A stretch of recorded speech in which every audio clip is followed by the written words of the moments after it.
Good day, everyone, and welcome to this special edition of Unec Decides 2025 with Minor Studio, where ideas meet scrutiny and leadership meets spotlight.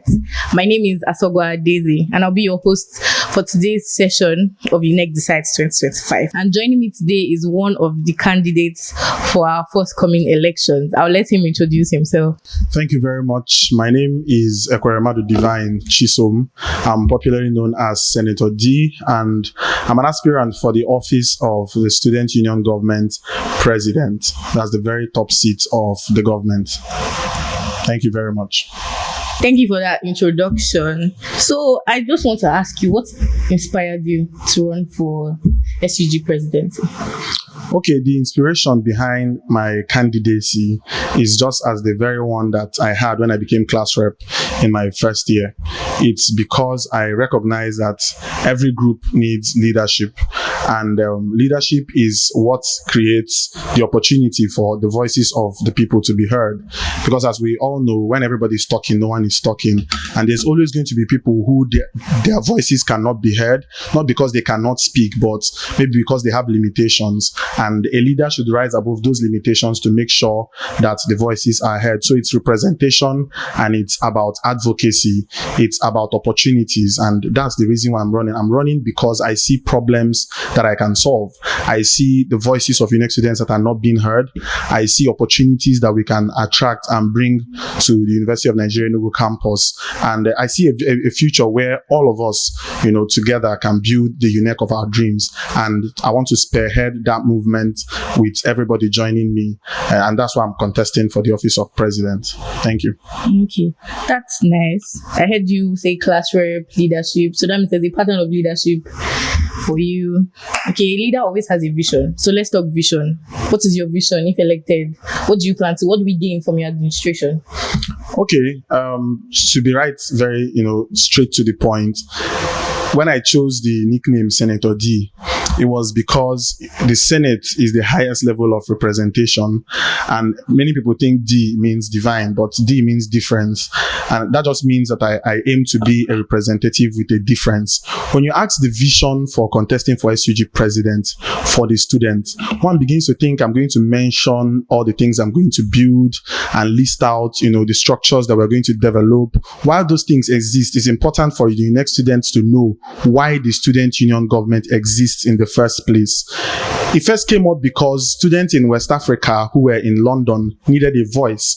They needed to speak about their rights, which were being trampled upon, out there in London.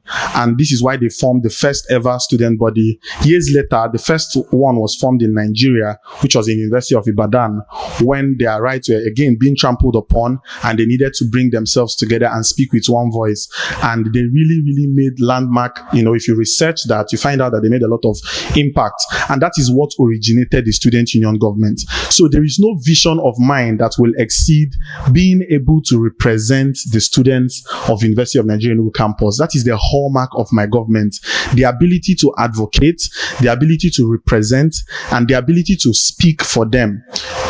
Accessibility then becomes the hallmark of such a government, because I cannot know their problems and speak for them if I'm not accessible enough to hear them. And so if the average Unec student understands why the student union body exists in the first place, it will no longer be about the vision that we have or how beautiful the manifesto can be.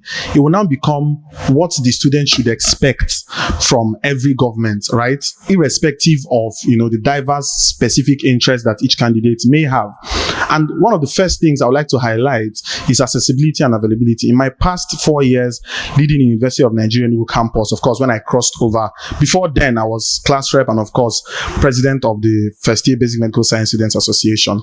I decided to live on campus, and one of the things it has helped me to do is that accessibility creates the opportunity for leaders to know the problems that their people face.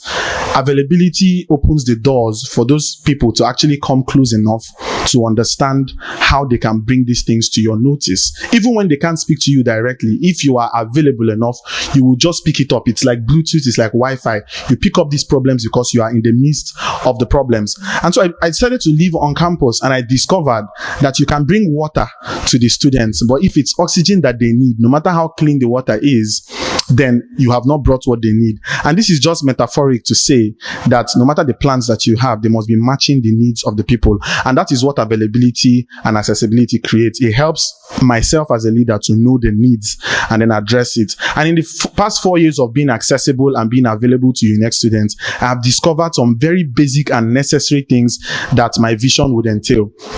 One of them is security. As we all know, one of the most basic aspects of life is security, even beyond the university. A person who is not secure cannot perform. A person who is not secure cannot live freely. And, freedom of living hallmarks a democratic society. And University of Nigeria campus and Nigeria at large is meant to be one. And in the past 6 months, one of the things I have done in the aspect of security is that I have put together a system where we identify the people who are perpetrating these crimes. As at last year, we knew how there were stabbings at the back gate, and we heard a lot of that news, right? And I took that step to bring victims together. They explained and described these people, and then we now did proactive checking, where we had security mounted, waiting for them, not knee-jerk reflexes, waiting for when they have robbed, but waiting for them even while they are just living their normal lives. And that was how we were able to catch about 3 of them in 2 nights. I can tell you that since that time, January, till now that I'm speaking to you, we've not had stabbings at the back gate. Now, this is just one of the steps that I have taken. What this shows you is that I'm not coming to say what I will do in the future. I'm saying what I have done and what I intend to continue. Moving further in security, students need to know who their security people are, who the details are. So I believe that I want to put together a system where the students can identify every security personnel so that we can know how to deploy these people. You can't send old men, to places where there is more security insurgency and send young people to places that there's less security insurgency. So we believe that there should be an overhaul orientation of the security system that we have in University of Nigeria Enugu campus so that we can deploy people according to priority. Secondly, we need more security posts in the school. There are only 2, one at the gate and one at anatomy gate.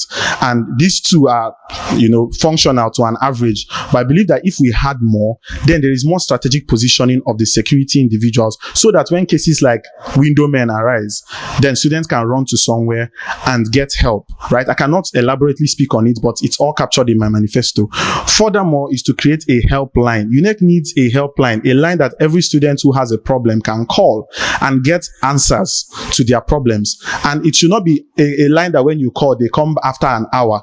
It should be a hotline that makes them show up. And so this hotline should also be determined by the position where the student is. This is again why we need more security posts, because the students in manual hostel should not be calling the hotline of someone who is situated at the gate, because that's such a distance. But if we have more security posts within the school, then we can have more proximal hotlines. Finally, on security is to create a coalition, a student coalition that checks the security of the school and brings back report and feedback to the student union government on how much they are doing. Not necessarily vigilante, but if you are being secure, you will know, especially when the students now know who their security details are. And so this is one of the things I want to do in terms of security. The other vision is water supply, right? So we've heard a lot of things about water in UNEC. Something very practical that I want to do is during the rainy season, we need more of the roofs in UNEC reticulated. This will collect water and create reservoir, for services in the hostel like cleaning to go on smoothly. However, my government is going to navigate and explore ways that we can create other natural sources like borehole and the rest of them. This is long term, but it's something that I'm very, very interested in because I understand that there is really water in, University of Enugu campus. So I would actually explore that particular, means to make sure to find out whether we can have pipe-borne water in the school. Furthermore is there are some recent developments that the state government of Enugu State has made in terms of water. We can collaborate with these state governments and find how we can get subsidized cost of water supplied to students, even if it's once a week, so that we don't have students always buying water. The issue of water is very, very deep and the approaches are a lot, but I intend to navigate as many of them as I can because water is very, very important, especially in the hostels, and beyond it. Moving moving further is academics. Academics is the most important reason why students are in school. And students face a lot of academic challenges, from the kind of lecturers that they have, the administration of their departments, release of results. I believe that if the student union government can build a good relationship with the administration of various faculties, then we can establish some ground rules so that the faculty knows when they are pushing beyond, their limits. I could go on and on. I have a 10, point agenda. But like I said, knowing the needs of students, why students cry is because they can't see their results. I mean, when it pertains to academics, they can't see their results, so they don't know what to register. They are in classes that are congested, right? And so they can't even come in. And when they can't come in, they don't have an attendance. And when they don't have an attendance, they are not allowed to write exams. You hear about fees, unnecessary fees, late registration. What is late registration? The department should be able to establish that from now to now is the early registration, and then beyond this is late registration, and have enough staff to attend to the number of students who are coming for registration, so that students don't come and then they are told that they came late when they had come the previous week and then there was no staff. So all of these things can be done. They can be achieved if the student union body builds relationship so that they are involved. Again, this is what goes back to say why the student union government exists in the first place. Why we could be interested in building new halls and hosting a plethora of programs. If we are interested in the needs of students and we're interested in advocacy, the school will recognize this, and it will put us in more tables that are relevant to the needs of the school, so that we are not in conversations with the school authorities, but we're not talking about the interests of the students. Because if we're interested in the students' interest, then the conversations we will have will be pertaining to what their needs, and wants are. Right. And of course, I'm a human development person. Students who know me in my office as Assistant Secretary General, which is the office I currently hold, I have been able to establish the Unec Opportunity Hub. I've been able to host a plethora of programs in collaborations with various companies, various individuals, privately and publicly. And the aim is to make sure that Unec students can benefit from the world outside while still students of University of Nigeria Enugu campus. I noticed that the maximum time a student should spend in school is 6 years, which is a very minute time when you consider the rest of their life. If as a student union government, we can impact the students well enough that we leave with them things that go beyond their stay in the university, then we have done, something in the right direction. That is why we've been able to train people through the Opportunity Hub. I've done CV trainings. We've done, tech trainings. We've hosted tech programs. I was currently the lead ambassador for Enugu Tech Festival, and I made sure that Unec students attended the program well and benefited from it, so that a student is earning in the next 10 years and remembers that the reason why I am on this opportunity, on this platform, is because there was a time an Assistant Secretary General called Ekwerema the Divine made sure that happened, right? And so human development, I intend to empower about 1,000 Unec students. I like to undertalk and over-deliver. So of course, we are going to shoot beyond 1,000, but there's a benchmark I'm giving myself to empower 1,000 Unec students so that they have things to do, so that they have a vision, they have a drive, they have where they are going to beyond, the school. So I believe that I will have the opportunity maybe later to release my manifesto, and I wouldn't want to talk too much, but this is basically encompassing what I want to do. The most important thing I want to do, and I want Unec students to pay attention to this, is to be very, very available, to be accessible, so that while I may have a manifesto, if a new need arises, I can pick that need and attend to it. And that is going to be done by availability, by showing up, by being present. Showing up is very, very important. And that is what will take a lot of my efforts, in the government. Thank you very much. Okay. You are in the current administration, right? What position did you hold in the current administration? Okay, I was the Assistant Secretary General of the Union. How would you rate this current administration, the outgoing? Okay, it's a very, very dicey question, and while a lot of people would be expecting me to jump at it, I like to rate it first based on my performance, and then of course what I think the students believe about that performance. Like I said, I was the Assistant Secretary General, and it's very, very important to note that almost in every government, that is the most neglected office. Yes. That office seems like it doesn't even exist in many, many governments, and that was why I contested for it. A lot of students asked me, why ASG? I told them I wanted to make sure that students understand that it's not about office, really, it is the monk that makes the hood, not the other way around. And it's the individual that gives value to the office. And that was why I contested for ASG. I gave a manifesto that was broadly divided into three when I was running for Assistant Secretary General. First was the empowerment, which I'm mentioning again. Secondly was to ensure that students will continue to go out for competitions and that we are going to put Unec on the map. And then finally, I mentioned the issue of scholarships and programs. Now, before 6 months, in my office, I had already matched out my manifesto. And I say this because within the first night of being, the Assistant Secretary General, I established the Opportunity Hub, and we admitted over 2,000 participants. And these 2,000 participants have benefited from so many opportunities, grants, businesses, programs, projects, trainings. In fact, one of the times we organized a full-on CV training, which a lot of students, participated in.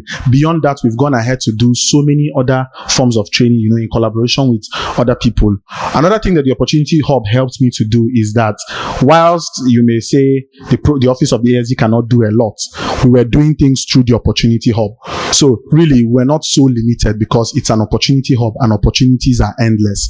Going forward to programs, we hosted programs. I hosted the first ever Southeast, Southeast Students Innovation and Entrepreneurs Conference right in Enugu, where students from across the Southeast came in collaboration with Newsland Integrated Media, and we recorded about 1,500 participants. What was very, very important or interesting about that program was that entrepreneurs and innovators were impacted, and beyond that, the speakers took students of Unec who they were going to mentor. Up till now, some of them are still under mentorship by those top people in their various fields.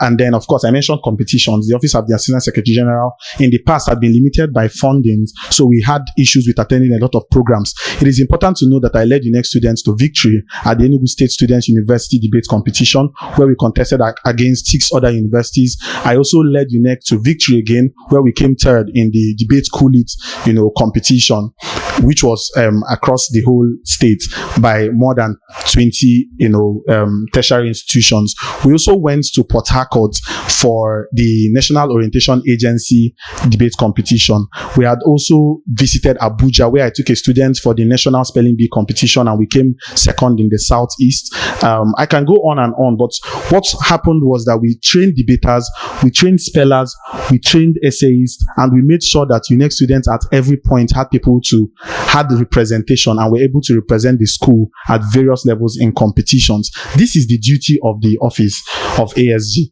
and I tried to make sure that I did it at my best. And then, of course, I finally hosted the intellectual marathon, where we had a spelling bee debate competition and the writing competition. The winner of the spelling bee went home with a scholarship. The 2 winners, they went home with a scholarship. This is what I'm all about. This is what the office was all about. It was making sure that Unec students always have an opportunity to showcase themselves, because I believe that Unec has debatably, arguably, some of the best brains in Nigeria. I can say this anywhere and anybody can argue with me, but we have gone out and we have seen our peers. They don't come close.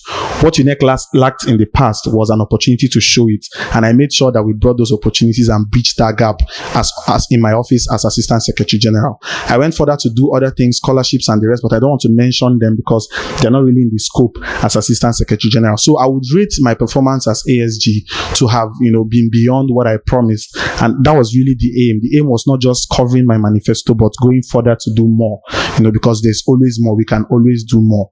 Now, rating the government participation generally, you find out that when people come into office, especially the student union government, and this is very important for aspiring leaders to also listen carefully. When you come into government, it is not everything that you promise that you have control over. You're not a governor that has control over all the resources. And so you always have to make room for the possibility of being limited by natural circumstances. But then as a leader, innovation comes in. I was limited. The ratification of my budget was 150,000. That was what was ratified for my office as Assistant Secretary General. We spent more than 5 million in that office. And funny enough, the 150,000 never came to me. But I made sure that we hosted all the programs we said we would host by outsourcing, by collaborations and partnership. Innovation and creativity would always land you beyond places that limitations will keep you. And so I believe that what the government may have lacked was resources, We lacked, the listening ears of the administration, the system. And so a lot of people who had promises, who had goals that they wanted to achieve, may have been limited at various areas, at various points. I also believe that the student representation may have also been poor, in the last 1 year, where their needs may not have been presented well enough, to the school in the way it should have been presented. However, I don't think it was a total flop. I believe that there were still officers at various points, in their offices who, performed well. I wouldn't want to speak for them. One of them is myself, the Assistant Secretary General, and then Unec students can pinpoint a lot of others too. So, but I believe that one of the things that may have crippled, the association to the level it was crippled was because of the natural circumstances, which every student leader must take note of before you start making promises. Do you have the network? Do you have the experience? Can you build beyond what is available to you and what is really available to you? So that's what I can say about the past governments. I would like to stop here for information's sake. Thank you. Okay. All right. So we've heard all you had to say, but we still need a rating on the outgoing administration. Do you rate the tenure good, bad? Let's take it from the angle of the students. You were there. You've heard the complaints of the students. You're still hearing because it's endless. So take it from the student's perspective. What do you think you would rate the outgoing administration? Okay, thank you very much. So to be more precise, first off, it's important to say that no matter how well a person performs, there's always room, for improvement. And so, while I have stated that I did this and that, I still believe that it can be better, right? And so because of that, I don't think it's even possible to say the government was good or bad. However, taking it from the student's perspective, because they lacked, a lot of representation, because they lacked advocacy, I believe that these two things are almost 80% of why the union exists. And if they are absent, the answer is very clear. It means that the student didn't feel the presence of a union. Even if they were making efforts, even though they were making efforts and doing the things they could at various levels, the students could not feel it. And that means that the administration did not, hit its target, to the best that it can. So maybe it was bad, maybe. Right. I mean, it means that if something was built for a role and the role is not achieved, then it means it is bad, right? So I'm just saying that they didn't feel that role. They didn't feel that impact, even though there were people who were making efforts. They didn't feel it. And it creates a question. It also creates a lacuna that the students should get interested in. Why do people come in and do the same thing? Yeah, exactly. Have all the promises, seem very promising, and have a beautiful manifesto, and they are not able to deliver as well as the students expect. Could it be that the students are also not as interested as they should be to pull in the interest of the government, recognizing the fact that the government and the student are still students like them? True. Who still have regular classes, who still have exams to write. And so it's not just supporting at the polls, it's also support. If somebody gets 800 votes and wins an election and has 800 students supporting them, I don't believe the person would flop, because you have 800 people criticizing you, you have 800 people reminding you your promises, holding you by your word, giving you their support when need be, connecting you to people that can help you make sure that you are excellent, because no one can do it alone. That is why I brought out the team, Lead With Me. I brought out that team because I understand that all of us doing the presidency is better than one of us doing the presidency. So contesting for this office is not for Ekweremadu Divine to become the president of the union and rule them. No, it's for me to spearhead the rulership while everybody is the president, so that you know what you can do for your next students. I know what I can do for your next students. We bring our efforts together and then we can deliver something. I believe that it's going to be a way out to the constant repeat of the same problem. But of course, answering your question, I don't think the students, from their reports, from things they're saying, from words out there, I don't think they felt the union. If they didn't feel the presence and impact of the union, even when executives were making efforts, then it was not good. Good administration. All right. So thank you for your honesty. And then picking from what you said, student representation, which is very important because you're a student body to represent the students, not to make promises and not to deliver and tell us that, the reason why you didn't deliver is because this and this and this and this. Don't make the promises in the first place. if you're not going to deliver. Since you're the student body, my next question for you is based on student representation. There have been cases where there are things like, oh, you just wake up in the morning and the cab you enter for 500, they're telling you is 1,000. And you're like, why? And you don't want, and you're like, no, it's not possible. And all of them will say, oh, we're going on strike. There have been situations where we wake up and you are asked, oh, before Friday, pay 30K. And they'll give it a name. Renovation fees. One fee or that's the other fee. And there is this constant cry out to the government. But it keeps coming back as, oh, there's nothing we can do. Oh, we try our best. It has come up again and again. It's constant. It's like almost every government, there is a fee that comes up that the students' body cannot help us explain or help us quench, because you can't just wake up, bring out a fee, give a deadline. That's the point of, we can't talk directly to the VC. That is why you are the student body. It's a middleman relationship between the students and body. You are also students. The student body is also a group of students, so they should be able to feel what we're feeling. Oh, this is a lot for nothing. You're not adding it in the school fees. You're just bringing it out or pay to your faculty. Why? What can be done about this? Explain this. Okay, we're not paying it. Is the student's body with us until we get a way to explain it? But we do not get that representation. No matter how many times we hear that, oh, we are going to be given, we don't get the representation. I want to know, in your time, what's going to be the difference? Because some people are like, oh, I can't go against the VC. Let the students hate me, but the VC should not hate me. What if I don't graduate? I want to know, is that going to be a stumbling block for you? Are you going to be thinking of the students instead of the VC? Nobody's telling you to fight them or to be rude, but whenever our voices need to be delivered, will you be able to deliver it? Thank you very much. What you've asked is a question that, if I'm counting the factors to why I'm contesting for president now, more than ever, this particular question or concern would be my greatest push to contest.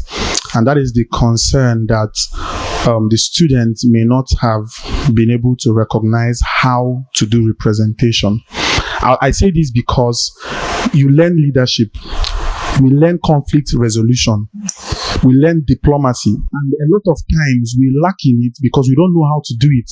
I give it to anybody. People want to fight for the students, but they don't know how. What will be present when you talked about the transportation, and all of that? Like I said earlier, advocacy.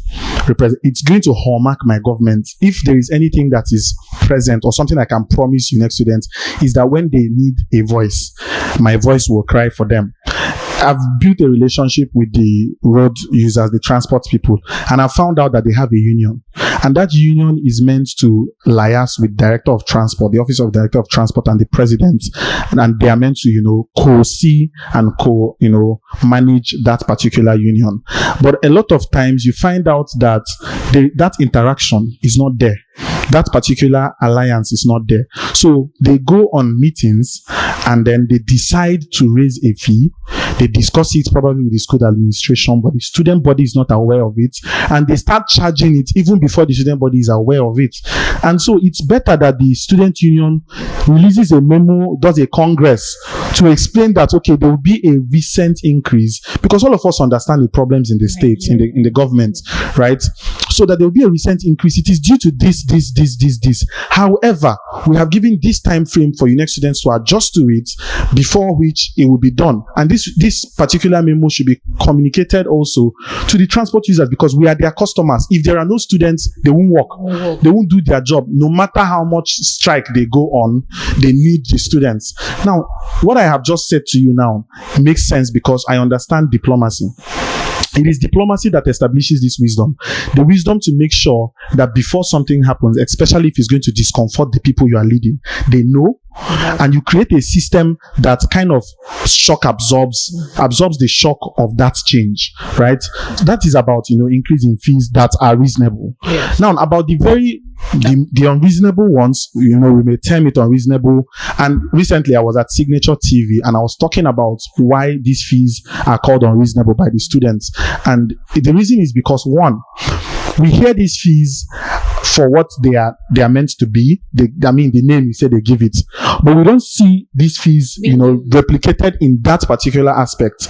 If the administration says that they are taking a fee for a certain development, and we see that development is ongoing, it would be a better push for students to make such payments. Not that you absorb, thousands of naira from thousands of students, and then students are pressing their calculator because they are brilliant, and they are coming out with millions, and then we are not seeing this impact on any place. And so this is why students call it unreasonable. Some students pay more than what we pay in Unec outside Unec, right? School fees is costlier in many places. We are struggling. I was checking my total school fees, and it was about 400 and something thousand. It was less than $1 million. My total school fees for 5 years, right? And then there are some schools that's their one-time payment. But the problem is, we're a federal university. We understand that a bulk of that fee should be taken care of by the government. We may have received cries that the government may not be doing that. But again, moving forward is the fact that, do we see the effects of the fees in the day-to-day living that we have? Things have remained the same while we have increased, our fees at various levels, no matter the percentage increase that it has gotten. So this is what I'm saying about my government. What I'm saying is that we will make sure that if a fee must be paid, first off, it shouldn't come out as a memo with an account number. That is very, very responsible. What should precede that is an explanation.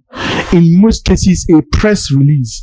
What a press release means is that it could either be in writing or in video, where you properly explain why this fee is necessary to the students and give them time, because they are in federal universities, because they do not have a lot of resources. So if you say you're going to add so fee, and you're saying this in first semester of this session, and you're saying we will resume it in the next session, it makes more sense, right? Because this person can plan.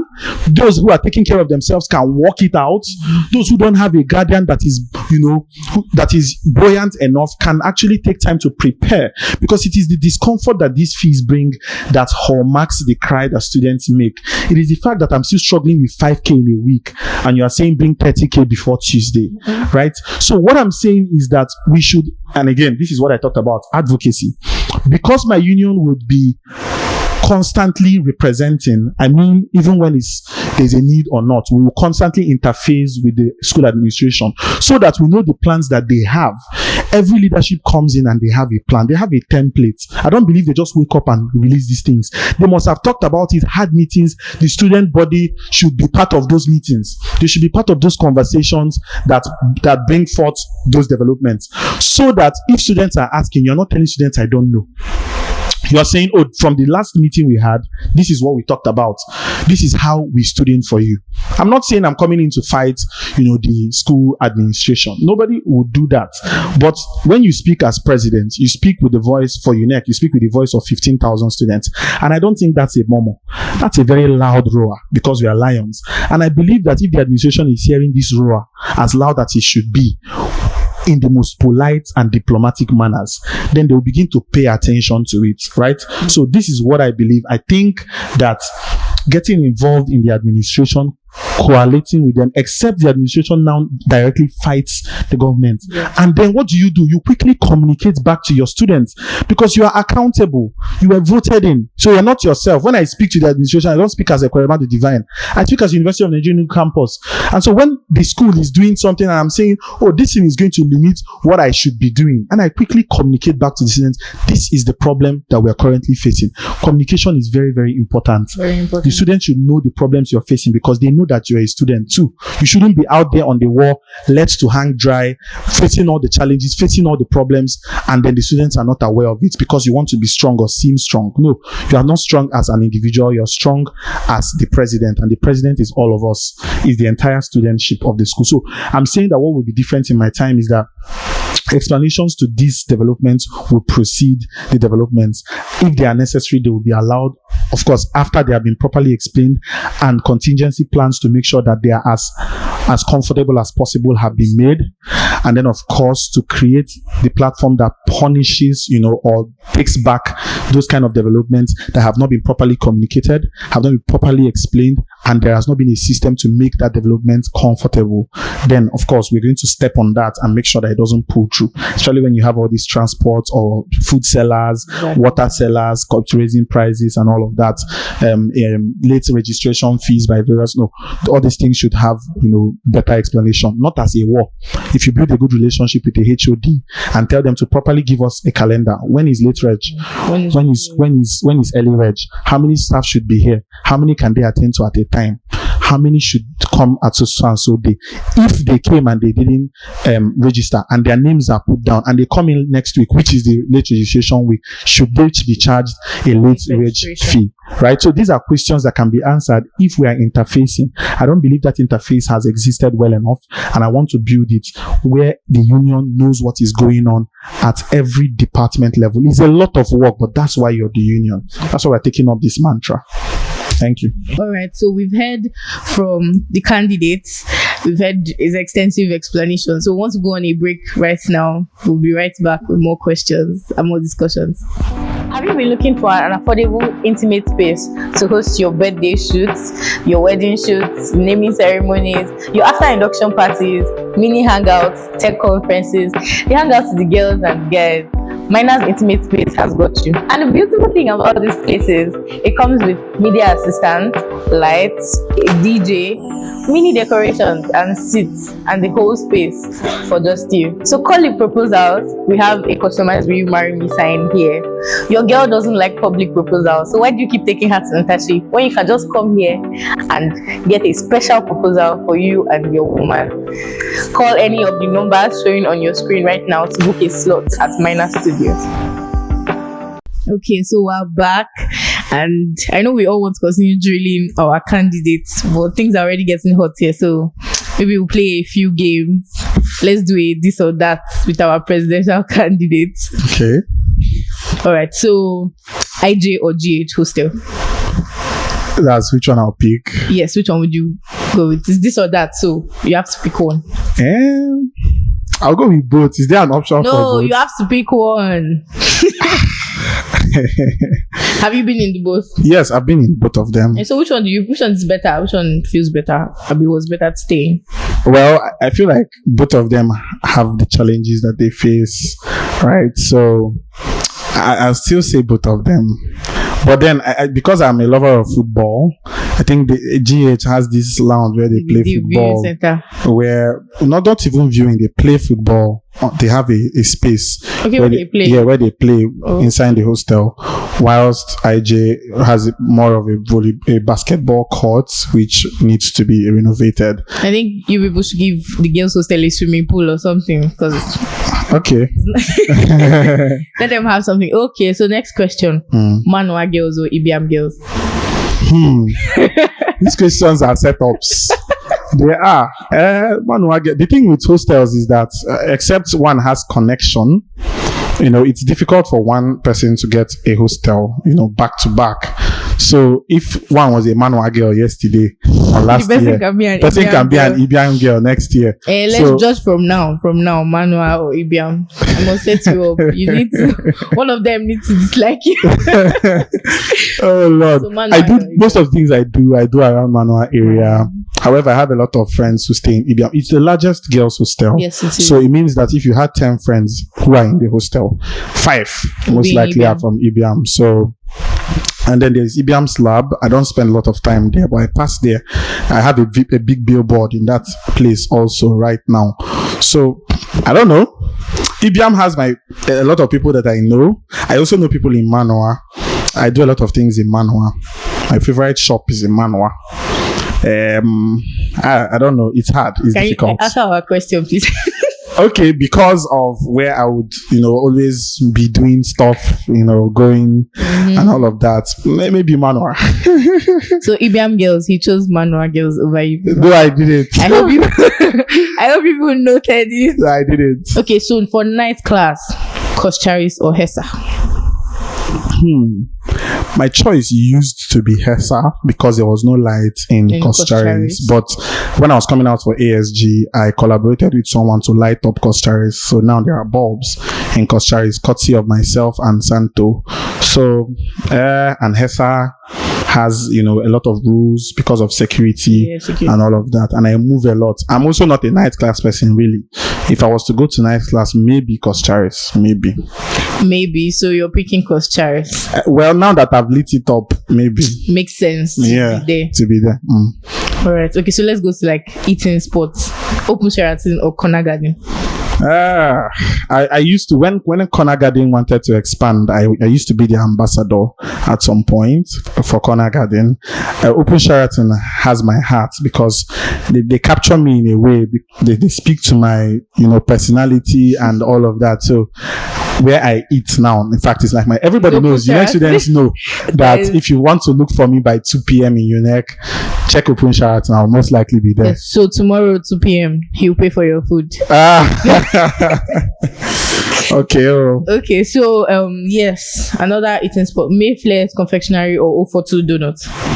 042 Donuts is new. They have to pay their price in Unec before they can earn our hearts. Mayflower has been there. It's been there, and you can't beat Mayflower's meat pie. You can't Mayflower's meat pie. You can't beat. Sorry, I'm not trying to be biased here. Yeah, and you can't beat his buns. Both the 150, the 200, the 50 naira. Do you know there's now 50 naira buns? There's now 50 naira buns. Mayflower, please. I don't even have to think about it. Exactly. I'll check 042 to see what they do there. When it used to be cash, I may have saved cash. I was also there. I was a cash fan too. I was always in cash. We miss cash. Okay, so I think lastly, Maryland or College Road. Well, I told you I've been living in school all my life. I've been living in the BQ inside the school environment. Because of my students who are always crying for insecurity, I don't like Maryland. I prefer, in terms of security, I prefer College Road. But in terms of proximity to school and favorable prices of accommodation, maybe Maryland. But in general, I think I'll pick College Road, sure. I think College Road is even better when it comes to proximity to school. It depends on where in College Road that you are. True. Same with Maryland, actually. I mean, 50-50. It's 50-50. It's 50-50. All right. So this question that we have for you is based on the inclusion and accountability and communication and transparency. You said you would involve the students. You plan to be the leader, Abi. It's not just you as the president. Everybody is the president, but let's say you're going to be the president of the presidents, which is the whole Unec. So you plan to include, of course, yes, you as the president. It's going to be easy for you to be able to communicate well with students because that's what you're pushing for, the inclusivity and the accessibility. But how are you going to make sure that we can also be included with the rest of the students' body? Because some people's plans might not just be inclusive too or to be accessible. Some people just want to sit down there like, please leave me alone. If I plan something, come out and support me. Yeah. So how are we, as the president, you're supposed to carry everybody, the whole body along. So how are you going to make sure that we are also included in the affairs of every other thing? The treasurer, the vice president, even to the DOG, down to the DOS. How are we going to be involved? Okay, first, starting with myself, there's something, like I said, my mantra this year, lead with me. It was born out of the fact that I understand that there is no president who can lead 15,000 students alone. It's impossible. You can't do it. And so you find out a lot of presidents in the past, they would come into the office, make it so sacred, unreachable, I'm now president. And you see, there is no, I would say this on camera, there is no prestige, special prestige on the union SUG body. The student union government, it was built for struggle. It was not a place built for people to become proud, to have reached somewhere, to have arrived. It's not. It's that place where you can get dirty because you are fighting for students. You can get wounded. And because if you approach the union from that aspect, you will find out that you wouldn't go out to fight alone. The reason why a lot of leaders are moving alone is because many of them are just interested in the benefits of the government, of the offices, not in the struggle. So because I'm going there to do struggle, every struggle that I think would need a certain group of students, I'll take them along.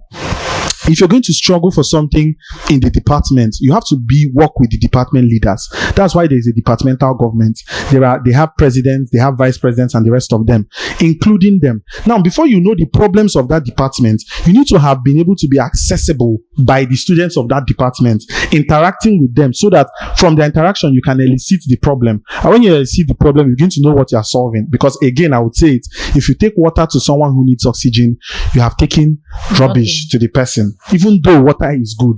So it is by interacting with them. So what have I said here? Collaboration with the people who are important or stakeholders in a certain struggle that I'm making amongst the students, both their leaders or floor members, and then interaction with the students, the floor members, to know the problems that they are facing.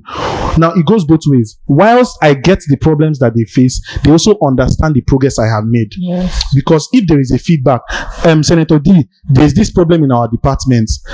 I've spoken to you now, and because there's a constant interaction, tomorrow I speak to you again and I say, based on what you told me yesterday, this is how far we've gone. And then you are saying that, okay, yes, we've noticed this far, but there is this other thing that we are noticing also. So there's a constant interaction. You can't achieve this if you are not accessible or available. You need to be accessible and available for you to know these problems as they come up, and then how to bring them in, to the government fully. There's this thing about house sessions. Constitutionally, house sessions can be attended by anybody. Yes, the House of Rep session, because you elected these people to represent your department, can be attended by anybody. So, whilst there are faculty whips in the House of Rep, that's the House of Rep member representing the department, rather not the faculty. Department senators are for faculty.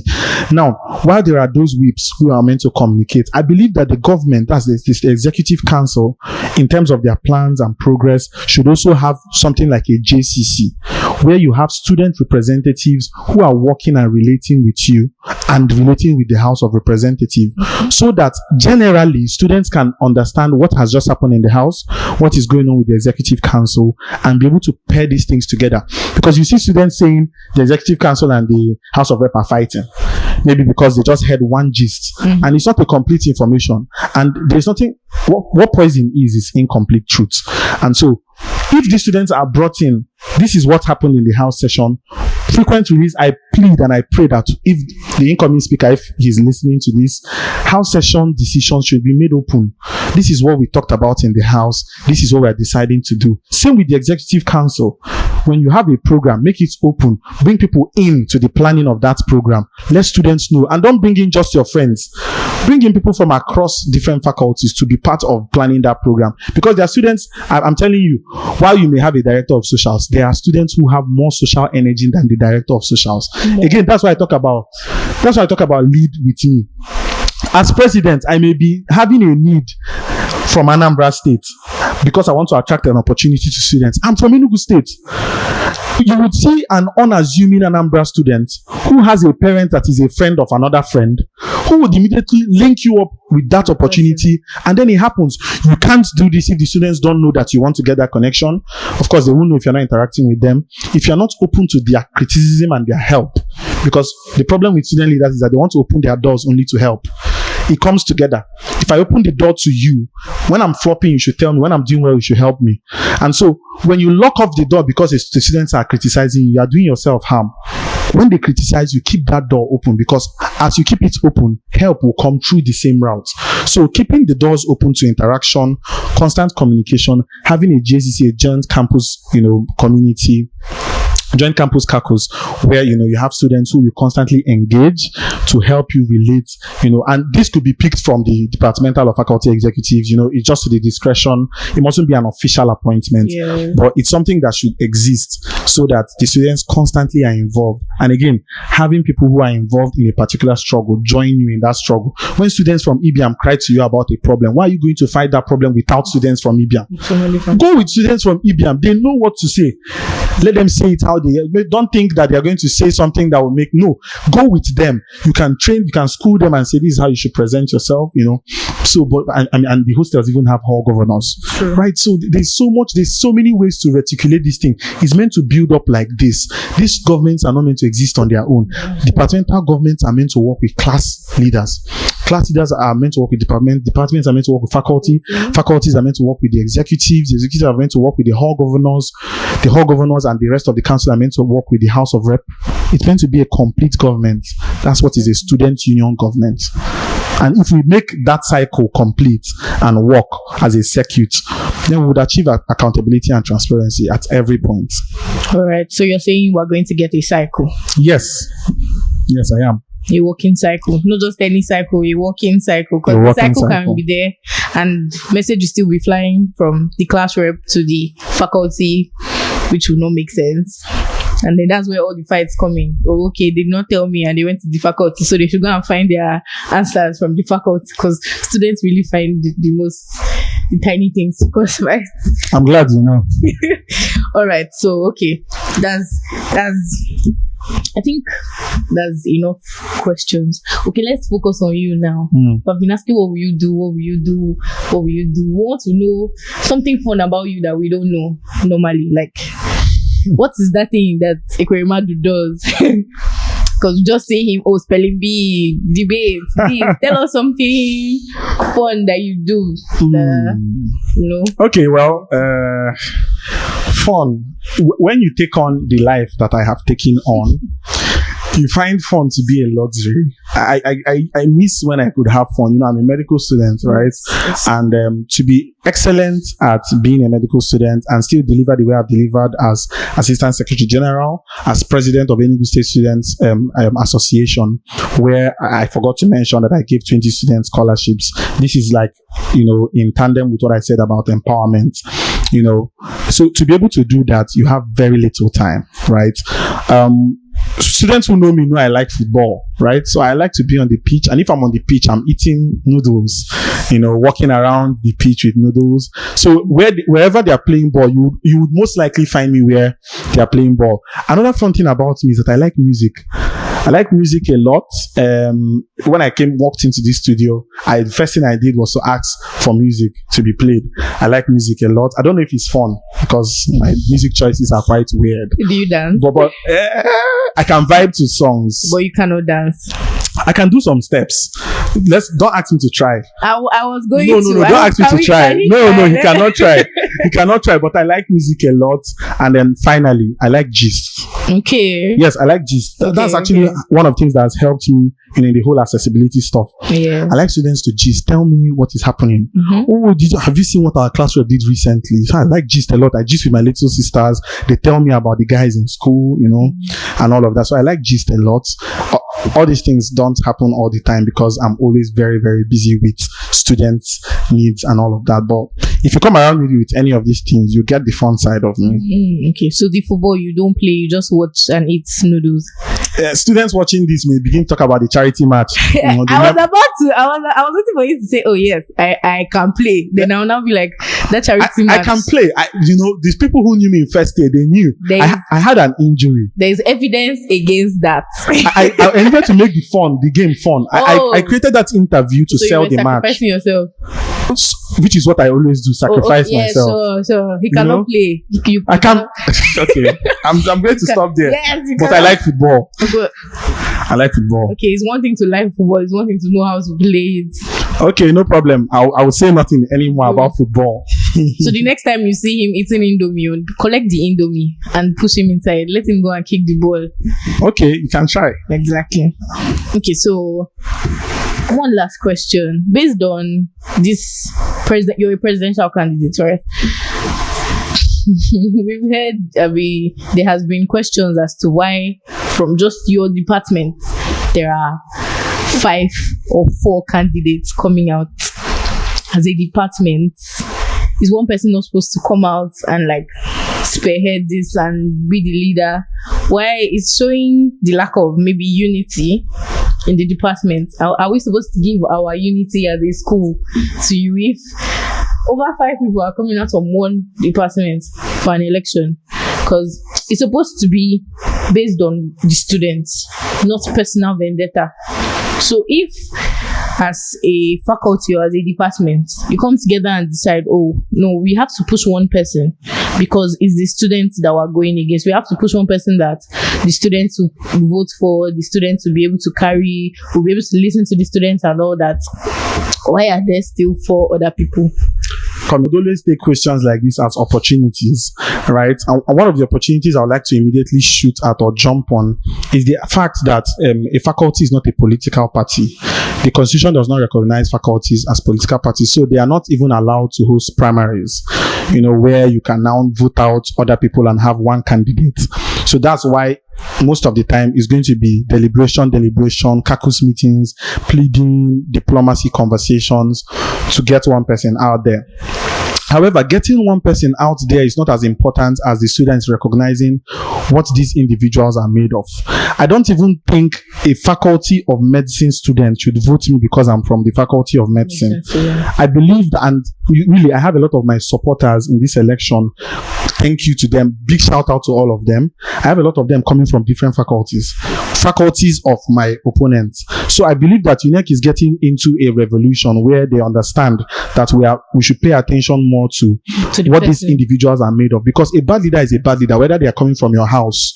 You're going to feel it. You can ask the Westerners in Nigeria and they'll tell you about how they are feeling the Tinubu regime currently, right? So it's going to touch everybody.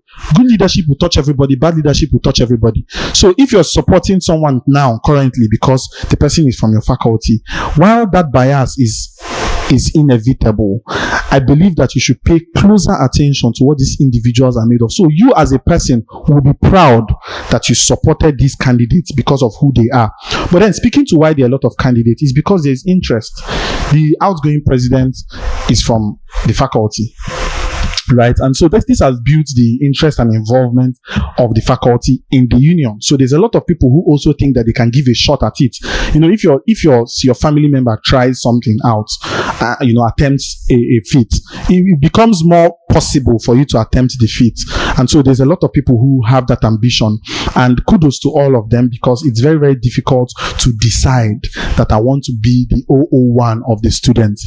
Big respect to all of them. However, I will continue to say that the students of UMSA, while may presumably be divided, may still be very, very sure about which individual represents their interest the most. So whilst they may not be able to host a primary election to remove the rest of them, I'm still urging, or even especially faculty of medicine students who are watching this, to pay close attention to if the faculty doesn't say this is the one person that we are supporting, you should still be able to decide. If it was your business and 4 people were auditioning to manage your business for you, who would you go for? Would you say, all these people are business people and they know business, so I don't know who to take? You would still begin to narrow down on what they have done, what they are made of, before you now take that decision for who to support. So I can't say why people have the ambition they have. I've said what I think is their reason, and I've respected the fact that they have that ambition, and because it's difficult to decide that you're running for, but it costs you resources, time, energy, and all these things are putting it into the struggle. However, I believe that, because you were saying something about shouldn't there be one person, then the students will fight and push with the person. We can achieve that, but if we can't, should the students now sit down and do nothing? So the bad leaders are voted in by people who do not vote for the right people. So if you go and sit down because there are plenty of people, no problem, because the bias is confusing, but we really need to do more critical thinking. It used to be difficult for me when somebody that has a bias of my class, my faculty, my family, where I'm from, is running. We are Nigerians, we are naturally nepotic to some extent. However, because of the current changes that we're experiencing at the national level, we are beginning to recognize that the person who bears my interest is the person who has the interest of the people at heart, not necessarily because the person is from where I am from, right? So I think this is the orientation Unec students should go into the elections with, regardless of how many candidates that are coming out from their house. So focus more on the individual and not the faculty, because after all, it's the individual that will lead, not the whole faculty. Not the whole faculty. Even if the faculty has decided to push one person, what if they push the wrong person? Exactly. And all of you now jump on that particular candidate. It may become a problem. So the students should still be able to have a personal, confident self-judgment that they can do by themselves, while after analyzing, the candidates who are contesting. But big respect, big ups to all the people who are coming out. It's very, very difficult, I tell you, to do this race, to run this race, as medical students. But big ups to them. I believe that everybody has their goodwill, and we hope to see it, with time. All right. So finally, what is your message to every undecided voter out there right now? Every undecided voter, my message to you is that in the next 1 year, you may either be crying, or laughing. If you are laughing, you may be very, very encouraged with the fact that the government, which is making you laugh or happy, you were part of bringing them in. However, if you are crying, you may be crying because the government is bad. Secondly, you may be crying because you knew where to go, but you decided not to go there at all, not to go anyway. So sitting in the fence is typical for students because they don't even see the effect. I don't blame them. They don't see the effect of the government or the union. But for the sake of the promises, the promising nature of the elections, in fact, I will speak for myself. For the sake of what we are bringing in, the change and revolution we are bringing in, I think every student this time around should lead with me. You should come up to that point where you understand where you are going to. This is where I am headed, and I'm going to bear this decision regardless of the consequence. And it helps you to be confident enough to criticize the government or not. Because if you paid no attention, you have no right to talk about it, right? So every student of Unec who is watching this, who is undecided, not just picking a side is important. I urge all of us to analyze the candidates properly and make sure that they are the right ones for the job, because the next 1 year is going to be a hell of a ride, and it's either going to make you laugh or it's going to make you cry. I hope that all of us laugh at the end. Thank you. Yes. Okay. So thank you so much, Ikorima the Divine, for joining us today. Thank you. Your voice has been heard. Your choices have been. We've heard your views and your aspirations and your manifesto. Thank you so much for being here today. And as for everybody watching, remember that leadership starts with a choice. It's your choice, your voice, your vote. If you shout and sit down at home, nothing will be done. Come out and vote. Focus on the individual. Vote for somebody that will give you a better leadership and better representation, not just your faculty or your department. I'll still remain your host, and I will see you on our next episode of Unec Decides 2025 with Minor Studio. Thank you.